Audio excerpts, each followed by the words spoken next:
Warning, the content you are about to hear on this podcast contains some explicit language in the context of song lyrics. Discretion is advised. I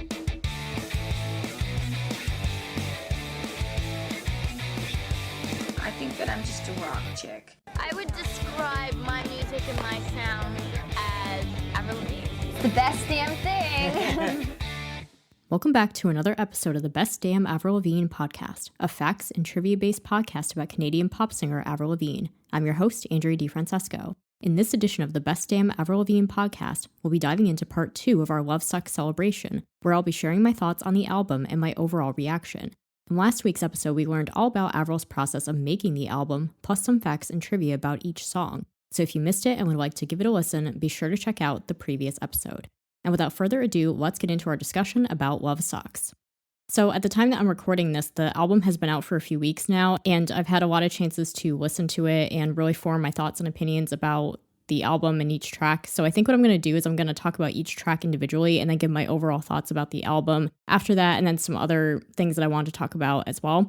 So starting with each track, starting with Cannonball. I know this is a fan favorite, and it's definitely like the most explosive way to start off the album. Like, it really starts off with a bang, which I think was kind of the intention because it's called Cannonball. It's definitely a very different type of song than she's ever done because the way that the verses sound is completely different than the chorus. I don't know how I feel about the verses. It's very musically interesting, and I like that they kind of experimented, but the verses are very fast-paced and kind of dancey, and I'm not sure that I really like the verses that much, but I really like the chorus. And also, it doesn't have a bridge either, so it feels kind of short. And so to me, this isn't really a top-tier favorite of mine. Like, I don't really have anything against it, but I think I would rank this one a bit lower. In, like, if I was going to rank all the songs, this would be more towards the bottom for me, but I know that this is a fan favorite for a lot of other people. And I think this would make a really good opener on the tour, or possibly, like, if they were going to do a video intro before she comes on stage, something like that. I think this would work really well for that.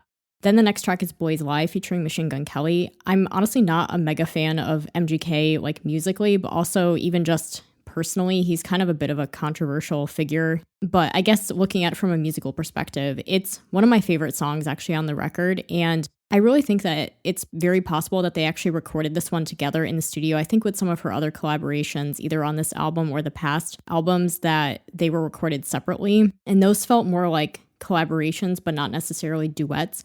And I feel like with Boys Lie, it feels like a very proper duet because they're trading off lines, and especially that bridge is really brilliant. I think it's one of the best bridges that she's ever done because it sounds like an argument. It sounds like they're arguing back and forth, and it really sounds to me like they might have recorded it in the studio together. We do know that she posted some pictures of the two of them in the studio together, so I think it's very possible that that was from that session. You can just tell it makes all the difference when two people are actually recording at the same time. That chemistry is really there, that I don't feel like is present on maybe some of the other collaborations that she's done. And that chorus is just one of the catchiest ones she's ever done. I find myself singing it to myself a lot, like especially the La La Liar part, like just gets stuck in your head really easily.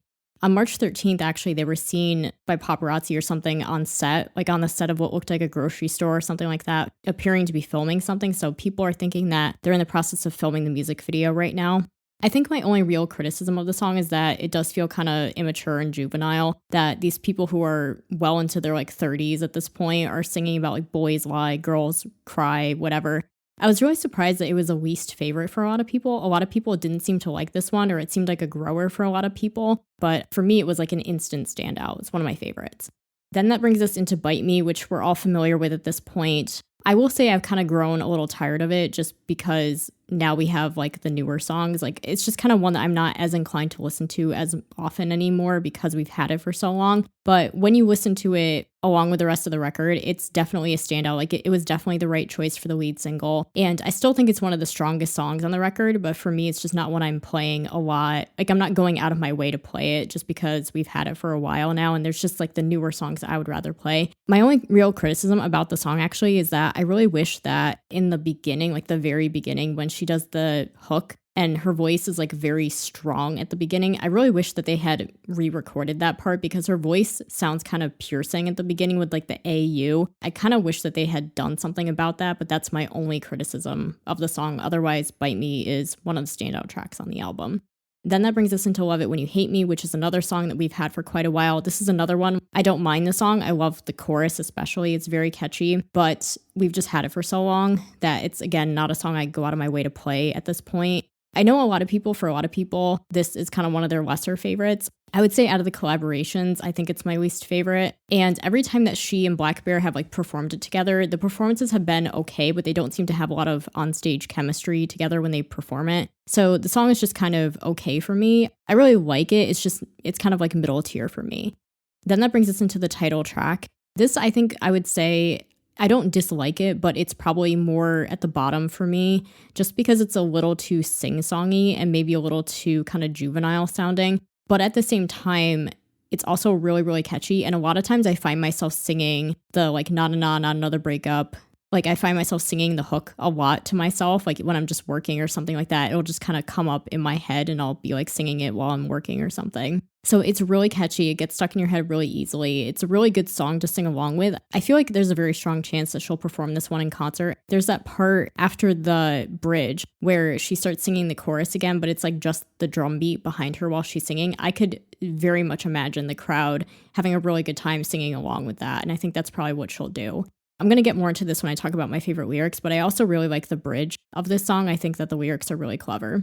The next track is Kiss Me Like the World Is Ending, and I was really surprised to see that a lot of people didn't like this one, or it was a grower for them because it was an instant favorite for me. I feel like that always happens where I think I just have opposite taste to most people, where the ones that are their favorites are my least favorites and vice versa. So for me, it's actually a favorite of mine. I would say it's actually my top 3 favorites. That's how much I love it, and I like that it's more of a lovey-dovey song as opposed to a lot of the breakup songs on here. I think the way that she described it initially, where it's like inspired by hanging out in Malibu with Matzo, and I feel like that was the perfect description for it because that's exactly what it sounds like. It sounds like you're just kind of driving down the freeway in California type of thing. I especially love the bridge. I love those high notes that she hits, and it just sounds like so carefree and fun, and like you can kind of like take on the world when you hear it.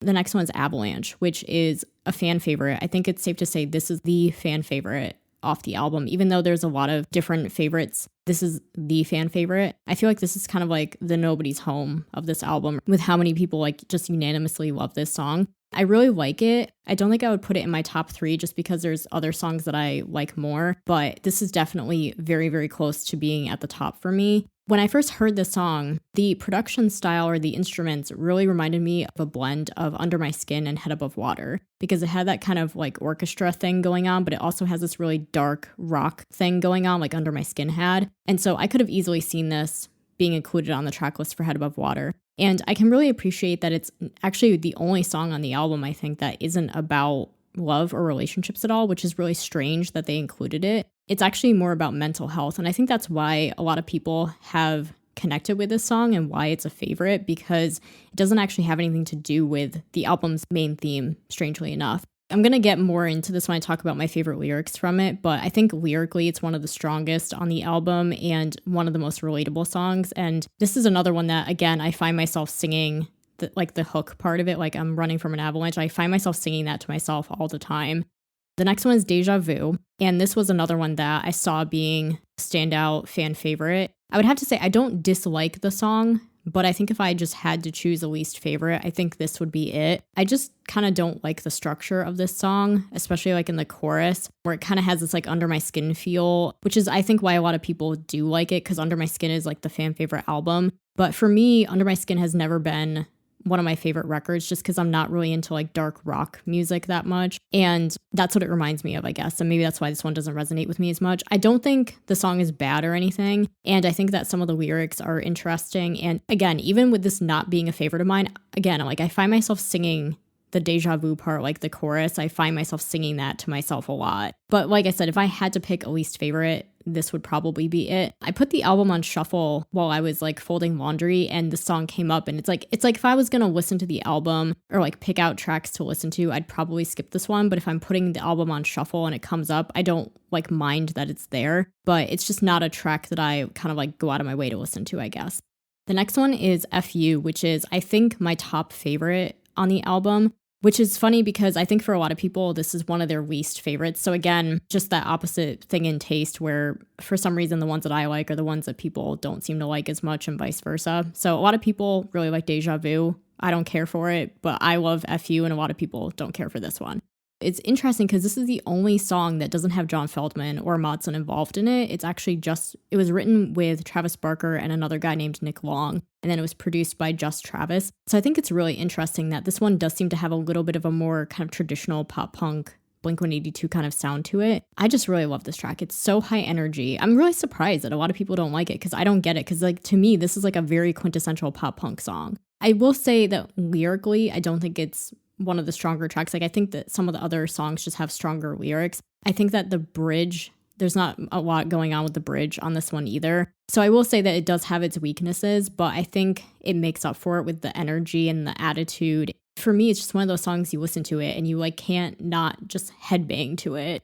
So I really hope that she'll play this one live just because I think it's just made to be played live. The next one is All I Wanted, which is the feature with Mark Hoppus from Blink-182. This one definitely has a very Blink-182 reminiscent sound to it. Funnily enough, my fiance used to like Blink-182 and he heard this song and he actually liked it enough to add it to his library, and he's not an Avril fan. So I think that really says something that it does have an appeal to people who aren't necessarily Avril fans. Maybe people who are Blink-182 fans or just pop punk fans in general would probably like this song. What's interesting is that I think a lot of people had very high expectations for this song and they were kind of disappointed by it. Like I will say when I first heard it, I was a little underwhelmed. I thought it was a little different than what I was expecting it to sound like. But then once I had heard it a few times, it really, really grew on me. I think this one was a grower for a lot of people just because I think it was different than what people were expecting. But once they kind of got used to what it was, they were like, oh, you know what? This is actually really good. And I really think that their voices blend really well together. And I think the chorus, again, one of the catchiest choruses that she's come up with. When I first heard this song, what it really reminded me of is it sounded like it would be the type of song that would play over the ending credits of like a mid-2000s teenage rom-com kind of movie or something. I think maybe that's why it took people some time to let it grow on them, because it sounds a little kind of like throwback, kind of has like a vintage sort of pop punk vibe to it. And maybe some people thought it sounded like outdated. But I think when you kind of just let the song be what it is, you can appreciate it. And I'll get more into this when I talk about my favorite lyrics, but I really like the bridge a lot, particularly of this song. So then that leads into Dare to Love Me, which is the only ballad on the album. Avril is very known for her ballads. I don't think I would say this is the best ballad that she's ever done. Like there's definitely some others that she's done that are stronger, more iconic, better than this one, like I'm With You, Keep Holding On. But I think for it being the ballad on this record, I think it serves its purpose. Some people thought maybe it shouldn't have been included just because it slows the album down. And I know Avril herself actually wasn't even going to include it. And then Modson and John Feldman said, no, you need a moment like this. I'm really glad actually that they did convince her to put it on this album, because I think if you just had, one fast pop punk song after another 12 times in a row, it would start to get kind of tired and they would all kind of blend together. And so I really think it was good that they did put this ballad on here just to kind of give everything a moment to slow down.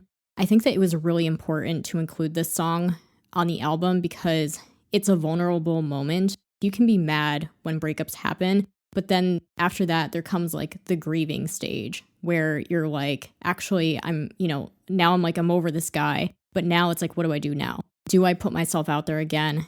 Am I willing to go there again and fall in love again? And I think that that's like a really relatable thing for a lot of people, because you can have the breakup and be mad at the guy, but then eventually you're going to get over it. And then you've got to decide where do you want to go from there. And that's exactly what this song talks about. It's talking about getting back out there again, but being really scared to do so. And that's a very real, raw, vulnerable emotion for her to talk about. And I think it absolutely has its place on the record. It's not the strongest ballad she's ever come up with, but I think it definitely deserves its place on the album. And I really love how vulnerable the lyrics are. I'm going to get into this more when I talk about the lyrics, but a lot of times when she does these emotional songs, she'll talk about the lyrics being like deep and raw and vulnerable. And sometimes I think that she's kind of barely scratched the surface of the real emotion. She keeps everything so vague. And here I think that even though the lyrics are quite simple, they actually do sound very vulnerable. And what I really like about the way that she wrote this lyrically, and especially it's impressive because she wrote this one on her own, what I really love about how she wrote these lyrics is that they just sound like something you'd straight say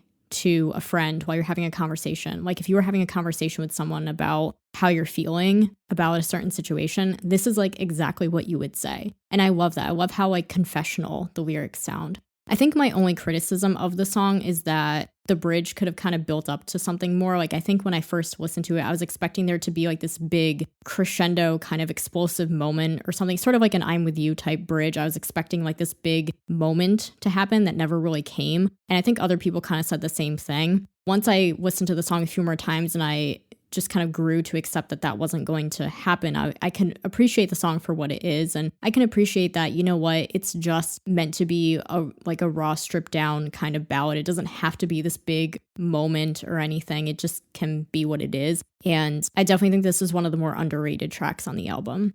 Which then brings us already to the end of the album, which is Break of a Heartache. And this is the other song that she wrote by herself. And this is actually also the shortest song on the album. It's less than 2 minutes long. It's one of the shortest songs she's ever done besides Black Star.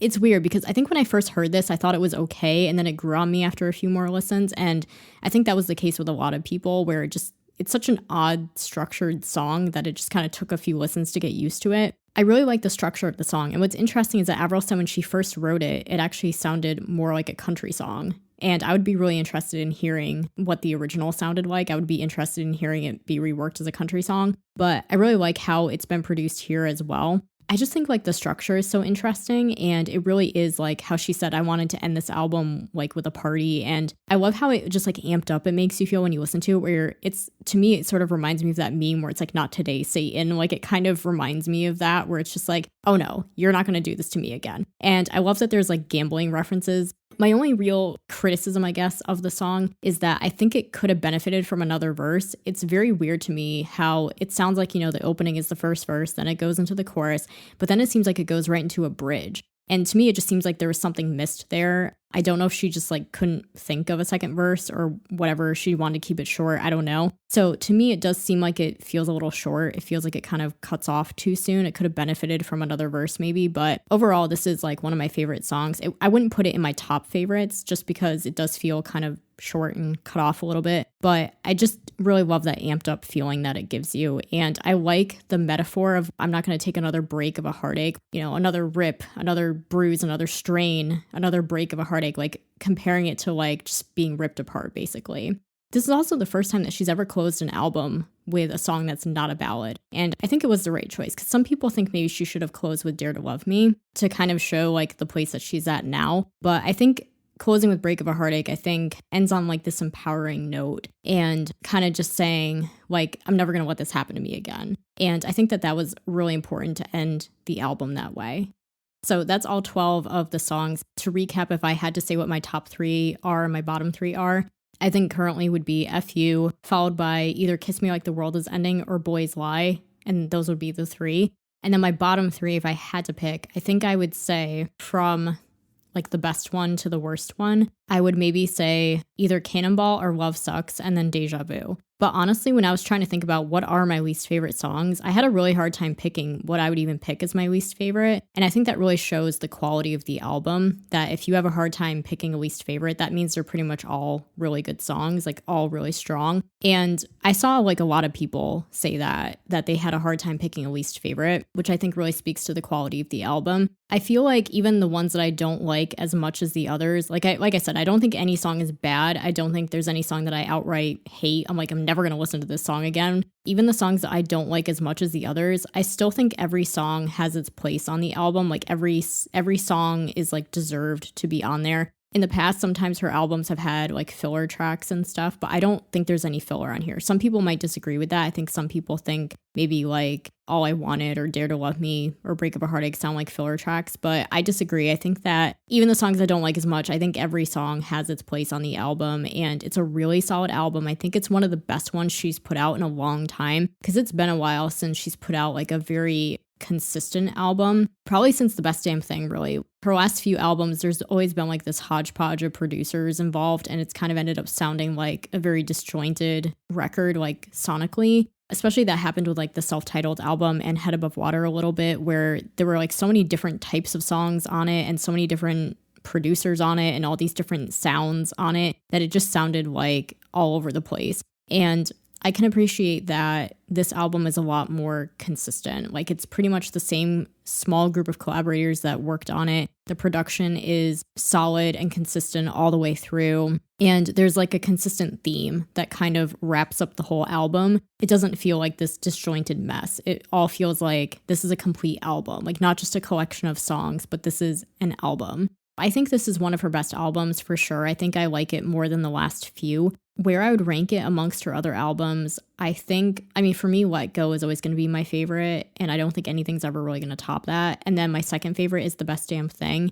which again, even though this album is a little bit similar to that in that it's like a pop punk album, I think The Best Damn Thing was just so well done. And I like that The Best Damn Thing had a little bit more variety on it, but it still sounded like the album all kind of like made sense together. So I think I'd have to put Love Sux third, maybe just because The Best Damn Thing offered a little bit more variety. I think with Love Sux, it could have benefited from maybe having a couple more ballads on it, or maybe talking about some other topics besides just breakups and how love sucks, which again is, I think, why people appreciate the song Avalanche, because it actually talks about something else. But yeah, like overall, I think it's a really solid effort. And honestly, I was a little bit concerned when I heard she was doing a pop punk album. I wasn't sure what to expect. I wasn't sure if it was going to come off like just The Best Damn Thing 2.0. I think that they did a really good job of blending the old with the new, which is what a lot of people have said, like a lot of music critics have said that, where it sounds like they did a really good job of blending like the sound that she's known for, but modernizing it. And I think that was always a big problem for her, is that she's always liked doing pop rock and pop punk music. And for a long time, she was told by labels, like, nobody wants to hear this kind of music anymore. And she always kind of had to fight and try to get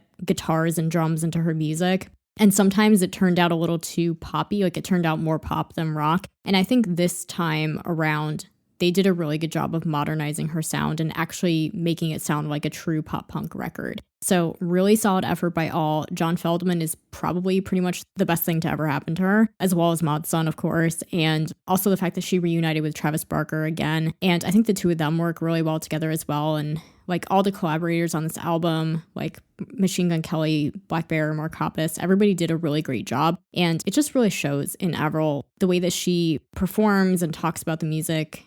Like you can just tell she's really like in a really good place and that she's really happy with the work that she's put out and that she's really proud of everything. And it's really great to see her like that. I have been listening to it pretty solidly over the last few weeks and I'm not bored of it yet. It got like really good critic reviews. She hasn't had an album perform that well in quite some time. I'm just really excited to see everything that's to come with it and just to see it keep doing really well and to see where she goes next with it. Okay, so now I'm going to go in a little bit of a different direction. Like I said, when I was talking through each song, I was going to talk more specifically about my favorite lyrics, because I do think she tried to step it up a little bit with the lyrics on this album and be a little bit more creative. And I just wanted to point out some of the ones that stood out to me or ones that were my favorites. So I have quite a few favorite lyrics from Boys Lie. Make me believe in magic, then disappear. This is one of my favorites because I just like the metaphor of kind of like how she's comparing the guy to a magician, where it's like, you make me believe in the magic of your love, but then you just disappear. You put a knife into my back and try to write your name. I just like that metaphor again of like, you're stabbing me in the back and then you're writing your name on it to make sure that I know it was you. Revenge is my sweet tooth. I like this lyric because a sweet tooth, some people who don't speak English as a first language might not know what a sweet tooth is. A sweet tooth is basically a way of saying that you really like candy. And I think in this case, she's saying that revenge is like her addiction. Like this is the thing that she just loves and she can't help it. Or like, this is the thing that really gives her pleasure, kind of. Tell me why you tell your friends I'm the bad guy when you're the villain. I liked this one because it's just kind of a clever play on words. Like you tell everyone that I'm the bad guy, but you're actually the one who's the bad guy. I worshipped your religion. I was faithful. You were the one who sinned. I just, again, like the references to like kind of using the metaphor of a religion for being like, I was there for you. I did everything you asked. I was faithful to you, but you were the one who betrayed me. And then, like I said before, just the whole bridge of Boys Lie, where they're like arguing back and forth, was just absolutely brilliant. Some of my other favorite lyrics are from Bite Me. You should have known better to fuck with someone like me. Forever and ever, you're going to wish I was your wifey. I just like how it rhymes. And wifey is kind of a modern term that people use for wife. So I just thought it was kind of funny and clever that she threw that in there. You bit off more than you can chew. Can you taste it? So I like how they tried to include some metaphors because the song is called Bite Me, and she used these metaphors that reference like eating and tasting and stuff. Again, for people who don't speak English as a first language, they might not know the phrase "you bit off more than you can chew" is actually a phrase that means kind of like you took on more than you were prepared to. So it doesn't just mean literally you bit off more than you can chew. It means that the guy kind of overstepped his boundaries and like kind of went further than he probably was prepared to. And then following that, I bet you taste me on the tip of your tongue. So again, another kind of like phrase that's used a lot in the English language is when you're trying to think of a word and you're like, oh, it's on the tip of my tongue. Like it doesn't mean literally it's on the tip of your tongue. It just means it's right there. You can think of it. It's like you can think of it, but you can't think of it. And when she says, I bet you taste me on the tip of your tongue, it's kind of like referencing how it's like, oh, she's right there. Like he's still thinking about her, but she's like kind of just out of reach. Another lyric that I really liked was from Love It When You Hate Me, You're So Hot When You Get Cold. I liked this one because, again, for people who don't speak English natively might not realize that it's sort of like a play on words and like a double meaning. She doesn't necessarily mean it literally, but she means you're so attractive when you ignore me. Another lyric that I liked was from Love Sux, from the bridge, let's play a game of tic-tac-toe. I'ma go and make all my exes say oh. I was really surprised when I heard some people criticize this line. Like, it was almost like they didn't get it at first, and they were like, oh, why is she talking about that? Like, that's so immature. And I was like, really? Because it's actually really clever, I thought. So tic-tac-toe is a game that you play where one person has the letter X and the other person has the letter O. And so the idea is that, you would place your symbols in these boxes until one of you like is able to get all your symbols in a row kind of thing before the other person. That's like the basic gist of it. And what she's saying here again is a play on words where she's saying, I'm going to make all my exes say oh. Exes, meaning her ex-boyfriends, say, oh, like, oh, I should have treated her better. So I thought that was really clever. Another lyric that I liked is from Kiss Me Like the World Is Ending, where she says, yeah, it's just like me to be kind of all or nothing, because it just means that she's being self-aware. Like she did say she kind of pokes fun at herself on this album. And I do think it's kind of funny that she's acknowledging the fact that she kind of does tend to jump into a lot of relationships and she kind of just goes like full force with them. And I just kind of liked the self-awareness on that one. Some of my other favorite lyrics were from Avalanche. What do you do when the hero needs saving? I liked this one because it shows that we're all vulnerable from time to time and we can't all always be strong and brave all the time. And that even people who are brave and who are strong have their moments where they need help. So it's like, what do you do when the hero is the one who needs saving? Like, what do you do when the hero is the one who needs help? I also liked the lyric, I can't shake it, shake it, shake it, because at first I thought that was like really too repetitive, but then I kind of thought about it more and I was like, it sounds like when you try to shake something off of you and if you had something stuck on your sweater and you're like trying to repeatedly shake it off kind of thing. And I thought this was a really clever kind of metaphor. I don't know if she did this on purpose or she just wanted to write the song like this. I think that writing it in that way, there's this term that I learned in a music class once. And I forgot what it is, but maybe somebody else out there knows, but it's sort of like something called music imagery or something like that. It's basically like writing lyrics of a song and making it sound like what the lyrics are saying. So in this case, that's kind of what that is. I don't know if this is something that they did on purpose or not, but when she says, I can't shake it, shake it, shake it, it's like she's really trying to shake off these like dark thoughts that she's having, but she can't. And so that's why I really liked that lyric.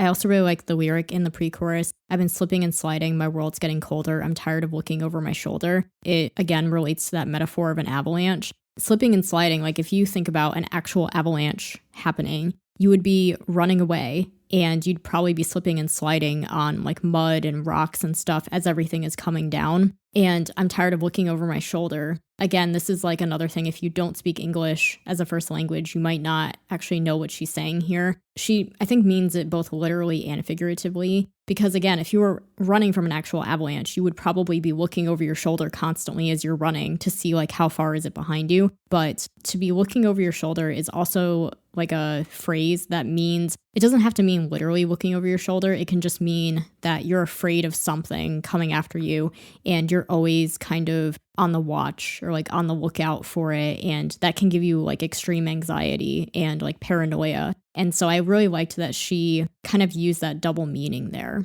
And then, of course, this is a line that I think a lot of people have pointed out. I wish my life would have came with instructions. The only thing that bothers me about that is that it's not technically grammatically correct. I think it actually is supposed to be, I wish my life would have come with instructions, but it's okay. We'll forgive her for that. I wish my life would have came with instructions. I think this is very, very relatable for a lot of people because, to be honest, I don't think anyone really knows what they're doing. And we're kind of all just playing it by ear and making it up as we go along. And sometimes it can feel like that. It can feel very overwhelming when things happen that you're not prepared for and you don't know what to do. And you're like, man, I just wish like I had an instruction book or like a manual to tell me what to do right now. So that was a very, very relatable and very clever line. I also like in the bridge when she says suffocating and she says it like suffocating because it's, again, that music imagery that sounds like someone actually suffocating. I also liked a few lyrics from Deja Vu. You're an asshole living in a castle. Just liked that because it rhymes and it's kind of funny. But you can't buy me with something shiny.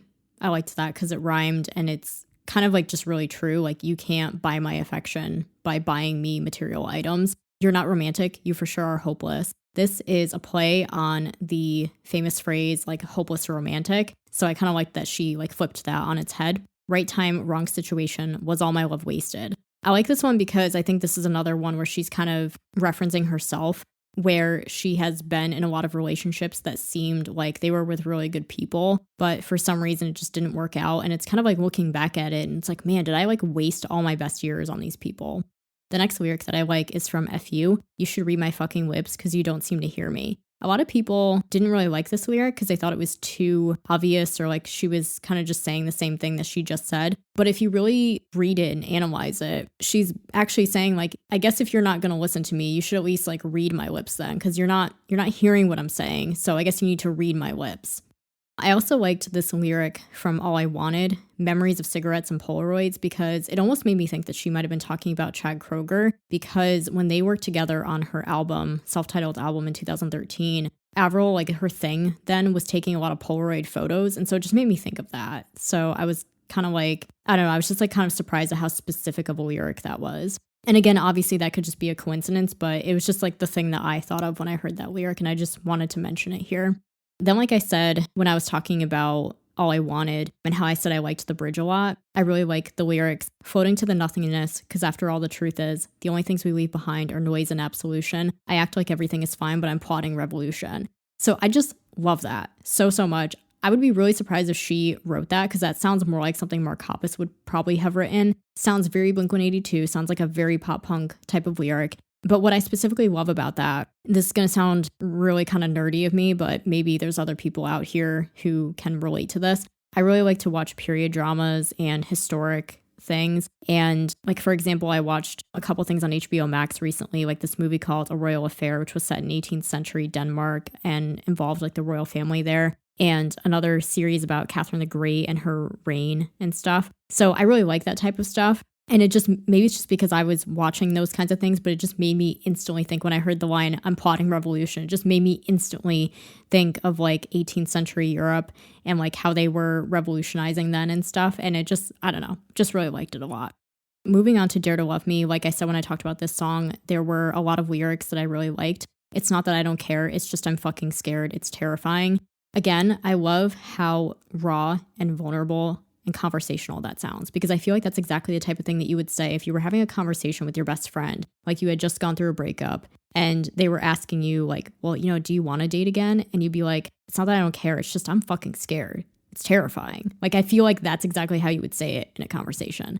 And I love how just simple but real and vulnerable that is, because I know it's a slippery slope, but I don't want to give up hope. So again, if you don't speak English natively, the phrase a slippery slope means, it doesn't mean it literally, it means that a slippery slope is kind of like once you start to do one thing, it's going to spiral into another thing and another thing and another thing. And it's like just not something that you want to do. And I think what she's saying here is she knows that kind of like it's very tempting to just close herself off from the idea of ever being in love again. But at the same time, she doesn't want to give up the hope of finding love again because she loves love and she wants to find it. And it's very tempting to just be like, I'm done and close herself off.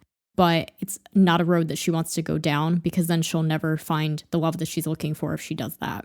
Why is it got to be this hard just to open up my heart? Again, it seems like such a simple line, but that's what I love about it is that, again, it feels like a thing that you would say to yourself, like why has it got to be this hard just to open up my heart to someone? I am wishing on them stars, but are they too far? Yeah, are they still shining? I like this one because it's very sad to me, even though, again, it's such a simple lyric. She's like saying, I'm wishing on a star. Like when you wish on a star, you wish on stars for things to come true. I'm wishing on those stars, but they're too far. Like it's almost like they're just out of reach. And that's what's kind of devastating about it, is that you have this eternal hope for something, but it's just out of your reach. Are they still shining? It's like you don't even know anymore. Like you're wishing on this thing and you don't even know if it's still out there or not. And that's kind of what makes it so like devastatingly sad. And then I also really liked the bridge of this song because it sounds like wedding vows, which I think was the point. But as someone who is currently engaged and going to get married eventually, like I just really resonated with those lyrics and made me absolutely think of my fiance. And I think anyone who is in a relationship, anyone who is married especially, would absolutely 100% relate to those lyrics, because not everything is always great in relationships. It's not always sunshine and rainbows and like a romance novel. Real relationships take work, and it's not always going to be pretty. Sometimes you are going to fight with each other or have like negative things happen. And it's like, do you still want to be with this person in spite of those things? That's how you know that you really love a person and that you're really in love, that you're really committed to a person, when those kinds of things can happen and you still want to be with that person. And then to wrap up the lyric portion here, talking about my favorite lyrics from Break of a Heartache. You did it to me once, you'll do it to me twice. I'm not in the mood to go another dice. Dealt a shitty hand, you'll never understand. Like I said, I like how there was these like gambling references, because it's like she's gambling on love. And I also thought it was meant to be a callback to the lyric in Love Sux, thought you were my best bet, because it's like she was betting on love and she was gambling on love and taking a chance. And then it came back to like bite her basically. So I just really thought the metaphor was clever. I don't want to take another rip, another strain, another bruise, another break of a heartache. I already talked about this one, how I thought that was kind of clever to compare it to being ripped apart basically and being destroyed by having your heart broken. I'd rather leave before you leave my life a wreck. I liked this one because even though it's a really simple lyric, but it's kind of like, you know what? I'm going to leave you before you leave me, basically. I'm just going to like save myself the trouble and leave now before you decide to leave and you leave my life in shambles, basically. Don't ruin my life. Again, simple lyric, but I really liked just the straightforwardness and the directness of this one. Like, oh no, that's not happening today. And it also really shows like how much a breakup can really quite literally ruin your life, because it's like that impactful, it's that devastating that it actually like ruins your life. And then ending the album with the word goodbye. A lot of people really liked that she did this because it's kind of like, you know, just ending the album by saying goodbye and like saying goodbye to the heartbreaks and saying goodbye to like, you're not gonna hurt me again. The next thing that I wanted to talk about is my favorite collaborations, which I kind of already addressed this a little bit earlier, but just to kind of talk about it more properly here, there's 3 collaborations on the album: Boys Lie with Machine Gun Kelly, Love It When You Hate Me with Black Bear, and All I Wanted with Mark Hoppus. So I think, as I already kind of said, I think Boys Lie would be my top favorite collaboration, just because it really sounds like the two of them were in the studio together when it was recorded and just that chemistry between them. Then I would say the Mark Hoppus collaboration would be my second favorite, just because I really love the song. I love how they sound together. Plus, that has to be a really cool moment for Avril, where Blink-182 was one of her favorite bands growing up, and now to have a song with Mark Hoppus must be a really cool full circle moment for her, which means that Love It When You Hate Me has to be my least favorite just by default. I don't mind it. I think that Black Bear's verse is good, but I don't think they necessarily have a lot of chemistry together. So just by default, that one's my least favorite.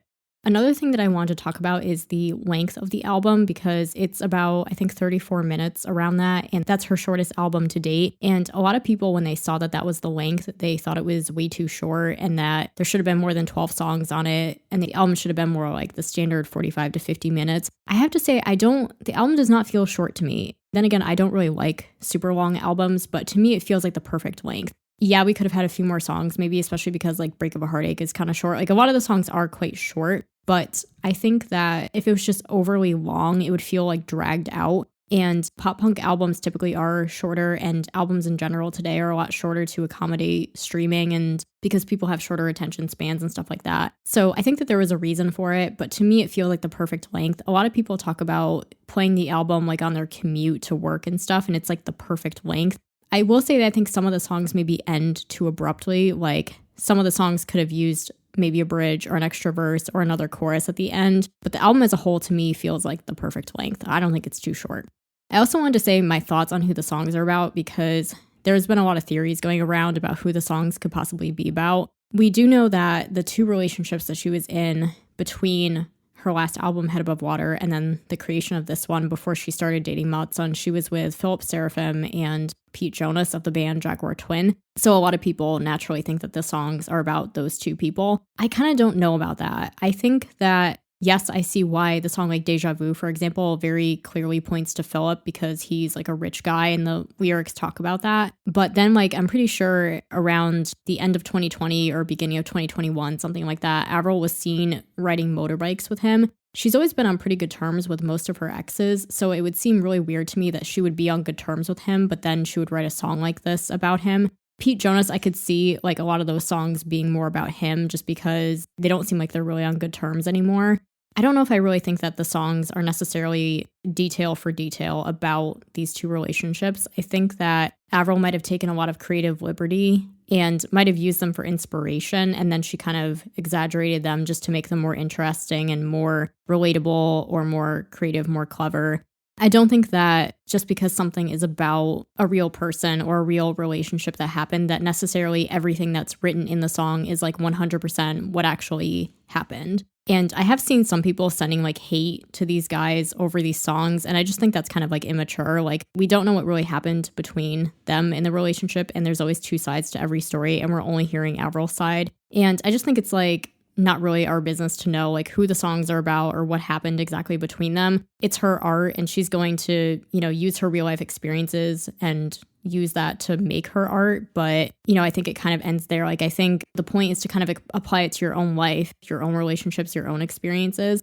And I will say, kind of piggybacking off of that idea, I think that what's really neat about this album is that, yes, it's called Love Sux. And yes, it's an album about breakups and love and relationships. But you can really apply it to a lot of different situations. It doesn't just have to be about toxic romantic relationships. It can even be about toxic friends, coworkers, like basically any kind of toxic situation that no longer serves you and that you want to just get away from. And I think that that's what's really cool about this album is that you can apply it to so many different types of situations. Like even though Avril wrote it about a very specific topic, about very specific situations that happened to her, you can apply it to really almost anything in your own life, and that it can be this universal thing. Another thing I wanted to talk about is how I think it compares to the album The Best Damn Thing, which I kind of touched on this a little bit before earlier.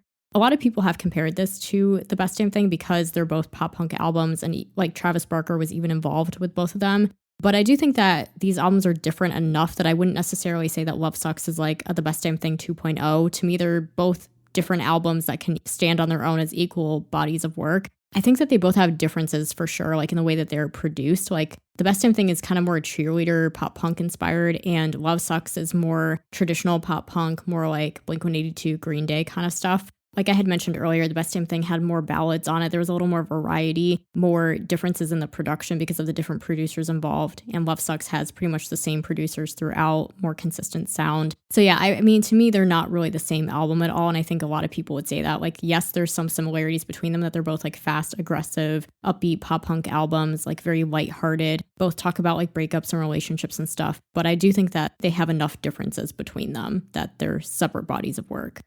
Another thing that I wanted to talk about is my thoughts on the Love Sux theme, because I think on the surface, a lot of people look at it and they think that it's basically just an album about breakups with a couple of love songs thrown in there. But I was kind of thinking about it when I was listening to songs like Dare to Love Me, for example. And I was thinking about how, I mean, this could be completely not what Avril meant, but this is just my own interpretation. Love Sux doesn't just have to mean that like love sucks, like in terms of breakups. But love can also suck in other ways. Like it kind of makes me think of the lyric from What the Hell when she says, love hurts whether it's right or wrong, because love is a very complex thing, a very intense human emotion that we all go through in some form or other.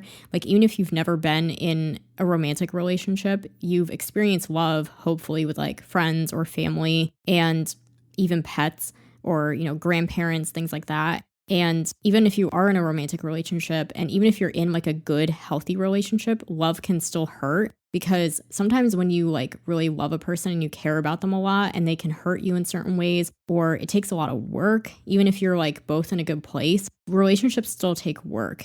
And like I said before, you're going to have these ups and downs, and things that can get in the way and obstacles that kind of come between you. And you kind of have to overcome them together. And that's what makes you stronger. But it's a thing that you have to overcome. And that can make love suck. And like I said, even when you're in a good place with a person and you have a healthy relationship, sometimes it's like the love can be so intense. You can care about a person so intensely that it can hurt you. So I think that that's just kind of a little food for thought about the theme of Love Sucks, that it doesn't just have to be about breakups and how like, boys suck, love sucks, that love can suck even when you're in a good place. I also wanted to share my thoughts on the deluxe album that we should be getting at some point. She has confirmed that we are getting a deluxe album, and she's even written and recorded some new songs for it. We don't know yet when it's coming out or how many songs are going to be on it or anything like that. We just know that she said there's going to be a deluxe album and that she's even written and recorded some new songs for it. We don't know if there's going to be some songs on it that didn't make the cut or if she might be saving those for the next album or the Skater Boy movie soundtrack. I had mentioned in the last episode that there was a chalkboard that had a bunch of song titles on it when they were working together, and there was a song title on that board called California, which was featuring Modson, and recently Modson teased that song possibly being on the deluxe edition, so we'll have to see if we get that. And if it's going to be anything like his deluxe album of Internet Killed the Rockstar, there might be some acoustic or piano versions of some of the songs. Like we already have an acoustic version of Bite Me. That's also a bonus track on the Japanese edition, so I wouldn't be surprised if we get that. Possibly we could get an acoustic version of Love It When You Hate Me, maybe an acoustic version of Love Sucks, and then maybe some more stripped down versions of like Avalanche, because that's already kind of like a ballad, and maybe Break of a Heartache. Like I said, she had kind of said that that was more of a country song to begin with, and so it would be really interesting if she like reworked that to be more like its original form. I think I'm just really excited that we're going to have a deluxe album, because the last few albums we either haven't really had a deluxe album at all, or it hasn't been like a proper deluxe album where it was maybe just like acoustic versions of a few songs and that was it. So I'm really excited if we're going to actually get like new songs. And if it's, like I said, if it's anything like Modson's deluxe album, that came a few months after the original. So it's possible that we won't be getting it until maybe the summer. So we'll kind of just have to see how that goes. I also wanted to discuss how I had gotten the physical copy of the album. So like I think I had mentioned a few episodes ago that I actually was able to get one of the autographed copies. So for now, it's just come with an autographed artwork card, but I think they emailed me and said I should be getting like an autographed booklet at some point. But for now, I have the autographed artwork card, and that's a really, really cool thing to have. And I was like really happy to get that. I wanted to just point out a few things that I noticed while looking through the album booklet. Number one, her thank you was like a one-line thing, when in the past her thank yous have been like several paragraphs. So I don't know if they just didn't have enough room in the booklet maybe for her to do like an entire big long thank you thing. I also noticed that her brother Matt and sister-in-law Amy are part of her management right now, which is unusual. That's never been something that she's done before.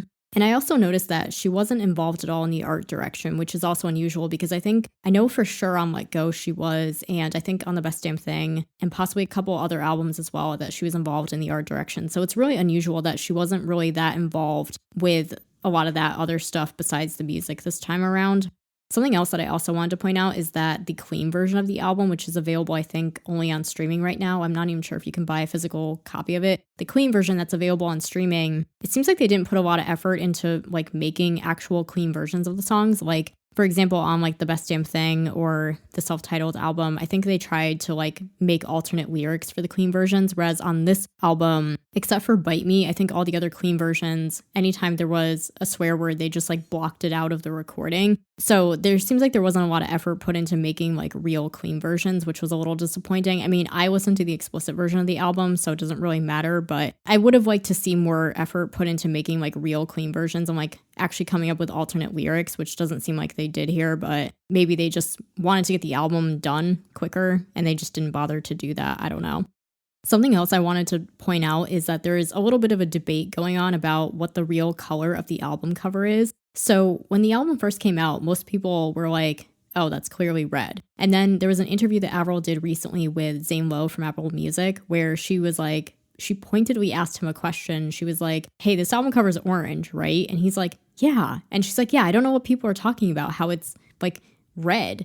And it's like, but it clearly is red. Like, I guess when you look at the album cover, to me, I think it could be a little bit of both. I think it's the lighting and maybe the editing. It depends, like, which way you look at it. Like, certain parts of the room that she's in, with the way the lighting is hitting it, it does look orange. But then there's like the other part where the album title is that looks very clearly red. So she insists that the album cover is orange and that the colors are orange and black, but I think most of the fandom is seeing red. So I just thought that was like a really funny thing to point out, that there's like, it's kind of like that dress thing where some people were seeing it as like white and gold and other people were seeing it as blue.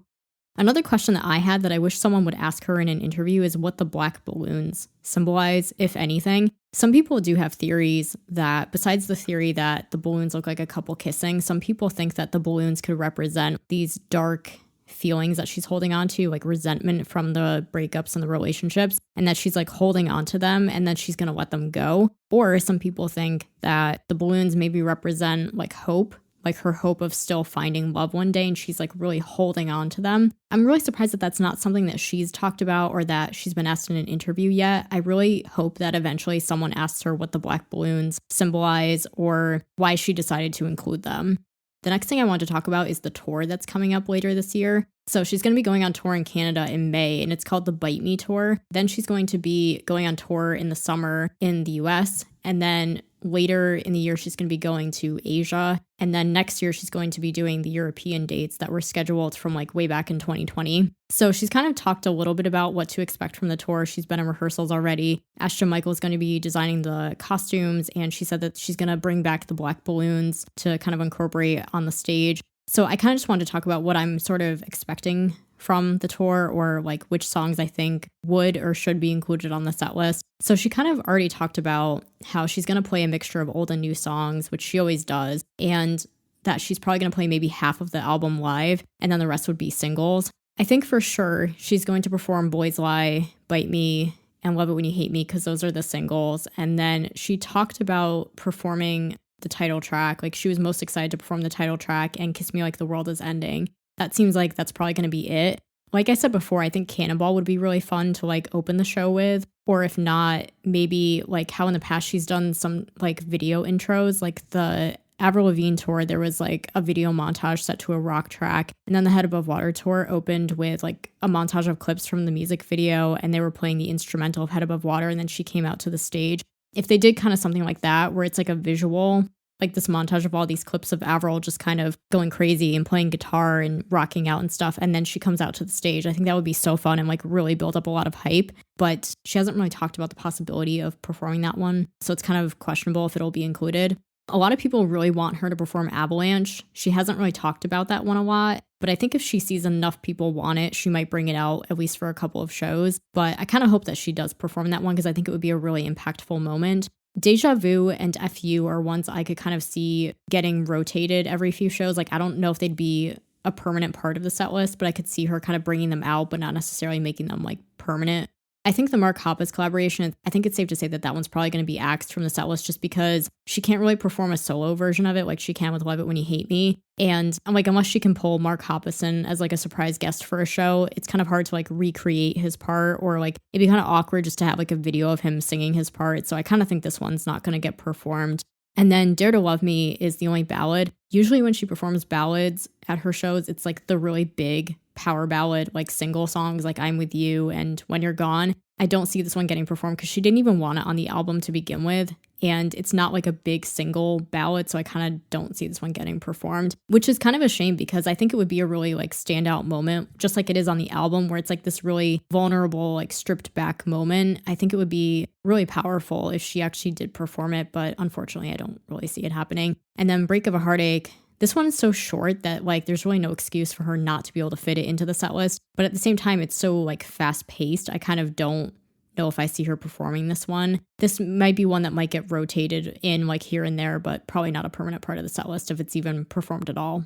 I wanted to say before too that there were a couple of things that I thought would be really fun moments, like crowd moments, if she were to perform these live. I mentioned before with Love Sux, the bridge part, I can just imagine the crowd having a really fun time singing that one. And then also with Break of a Heartache, the part where she's like, oh, whoa, oh, whoa, like that part, I think the crowd would have a really fun time singing that. Like to me, that just sounds like it was made to sing live. And she did say that she went into making this record with the intention of singing live and like revolving it around her live shows. So it would only make sense that she was going to perform most of these. So I'm really surprised that she said she's only planning on performing maybe half of the songs. I just think this record is absolutely meant to be played live. And even though it is important for her to play her hits and her singles, I think fans also want to hear new songs. So hopefully maybe if enough people tell her what we want to hear, that we'll get a lot more songs from the album played.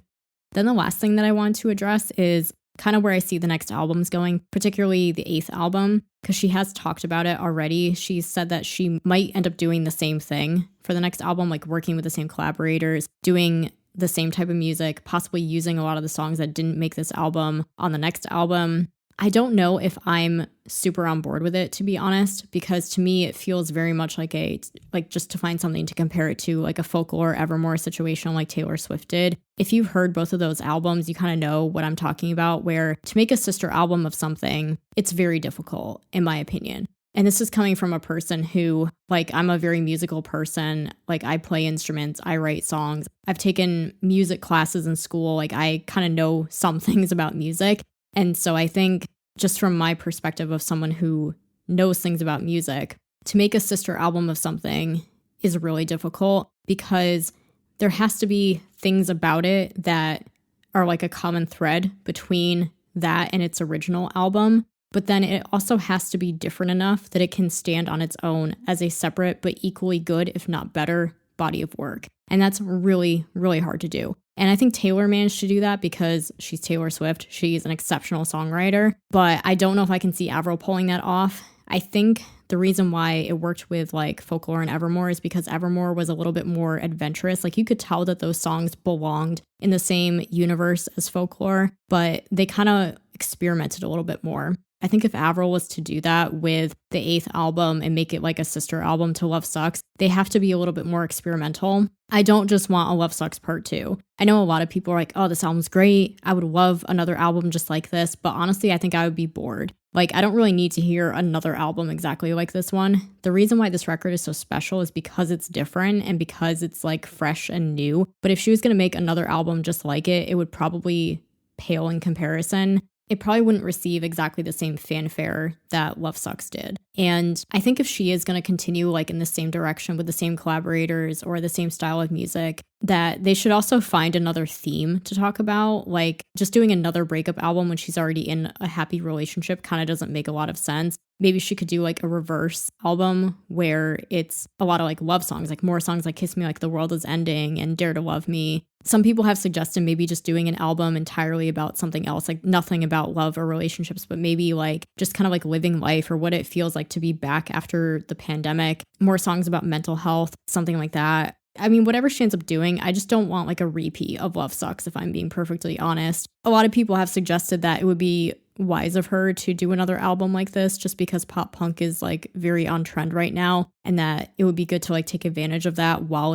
people are interested in it, while it's having its moment. But then after that, you know, she could definitely potentially explore other genres, like maybe country she's talked about doing, or like a Christmas album, jazz or soul music. We've seen little bits of her doing other genres over the years. And I always thought that country and surprisingly jazz really suited her voice, like even more so than rock. I don't think honestly rock music ever really was like made for her voice. If I'm being honest, I think that the softer music like country and jazz really just suited her voice really well. So I would honestly really love to see her explore other genres at some point. And I don't know how long she can just like keep doing the same type of album over and over again until people get bored of it. Variety has always been part of her catalog, and so I would like to see her continue doing that.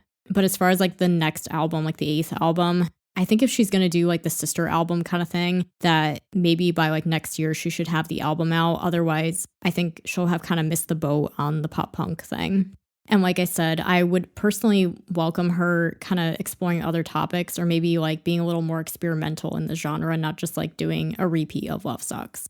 So that concludes our discussion on Avril's new album, Love Sux. If you haven't yet heard the album for yourself, you can purchase or stream it anywhere music is available. I can't wait to see what more is in store for us this year as Avril begins the Love Sux tour, as well as celebrations for the 20th anniversary of Let Go. If you enjoyed the show, be sure to subscribe on your favorite podcast platform so you can be the first to know when a new episode drops. We're currently streaming on Apple Podcasts, Spotify, Google, Amazon Music, and Audible. Join me again next time on the Best Damn Avril Lavigne podcast. The Best Damn Avril Lavigne podcast is hosted, produced, and edited by Andrea DiFrancesco. Theme music is HD and Lights by J. Powell Flicks. Follow the latest podcast news on Instagram at bestdamnavrilpod or email bestdamnavrilpod@yahoo.com.